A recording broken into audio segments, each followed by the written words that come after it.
Assalamualaikum warahmatullahi wabarakatuh.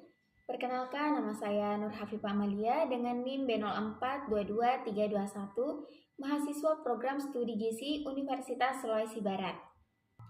Kali ini saya akan melakukan konseling gizi dengan klien, di mana klien saya saat ini adalah seorang mahasiswa yang berumur 21 tahun dengan keluhan sering pusing dan nyeri perut saat haid. Selain itu, dia juga susah tidur.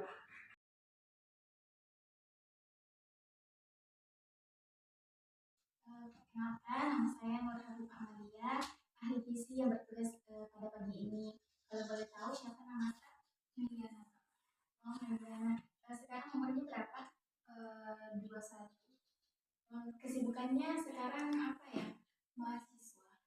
Terima kasih ya karena sudah datang. Jadi saya akan menjelaskan alur dari konseling kita pada pagi hari ini. Kita akan ngobrol santai untuk mengetahui permasalahan kamu akhir-akhir ini, dan juga kita akan bersama-sama mencari solusi bagaimana mengatasi permasalahan kamu.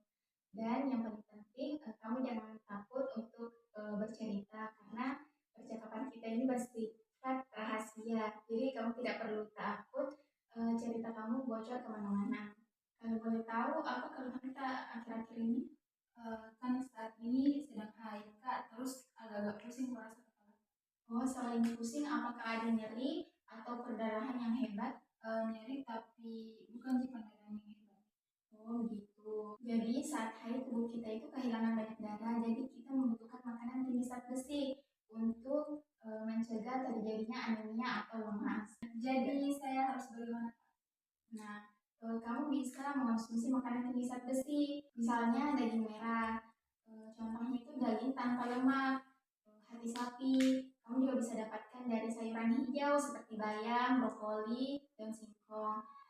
Selain itu, ayam dan ikan tuna juga tinggi zat besi. Kamu juga bisa dapat dari tahu dan tempe. Adakah makanan yang memperburuk gejala menstruasi itu, Kak? Jadi beberapa makanan yang dapat memicu gejala menstruasi itu seperti makanan olahan, makanan tinggi lemak jenuh, dan makanan yang terlalu manis. Kan tadi udah jelaskan makanan tinggi lemak jenuh. Contohnya itu bagaimana? Makanan tinggi lemak jenuh itu seperti gorengan, mie instan, daging olahan seperti sosis, nugget, dan makanan cepat saji lainnya. Kan akhir-akhir ini saya begadang Kak, terus pada saat begadang saya itu sering makan gorengan, terus makanan saya itu tidak teratur, pola makan saya tidak teratur dan sering makan pedas. Jadi bagaimana? Jadi begini, makanan pedas itu memang enak, tapi pada saat perut kita lagi nggak oke, makanan kita nggak teratur, itu bisa membuat perut kita itu menjadi perih atau bahkan bisa membuat kita mual. Sebelumnya bagaimana pola makan Kak? Saya itu tidak makan kalau pagi Kak, tidak sarapan, terus kalau siangnya itu makan di luar, terus kalau malamnya itu ngemil seperti gorengan, karena kan kerja tugas kalau malam atau gitu ya. Jadi begini, coba deh mulai besok usahain sarapan, walaupun cuma makan roti atau buah.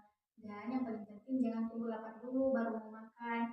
Usahakan makan 3 kali makanan utama dan 2 kali selingan sehat.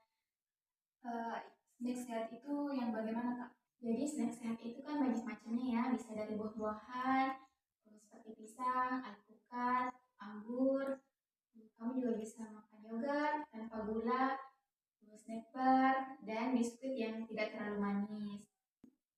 Biasanya tidur jam berapa ya? Kadang jam 1, jam 2, atau jam 3. Tidur itu penting ya buat mereset badan dan pikiran kita. Jadi kalau misalnya kita kurang tidur, kita bisa lemas atau bahkan mood kita itu bisa berubah-ubah. Kebetulan saya ini Kak susah tidur. Jadi bagaimana cara untuk atur tidur? Jadi coba deh kita mulai atur jam tidurnya. Tidur dan bangun di jam yang sama termasuk weekend. Dan juga lakukan hal-hal yang membuat rileks, seperti baca buku, mendengarkan musik. Nah, hindari menonton televisi dan main HP 1 jam sebelum tidur. Buat kamar menjadi lebih nyaman dan matikan lampu kamar tidur. Kayaknya agak berat itu Kak, tapi nanti saya coba. Iya, jadi lakukan perubahan pelan-pelan ya, tapi konsisten, karena itu lebih baik daripada perubahan yang cepat tapi tidak konsisten. Jadi begini, saya ingin menambahkan sedikit ya.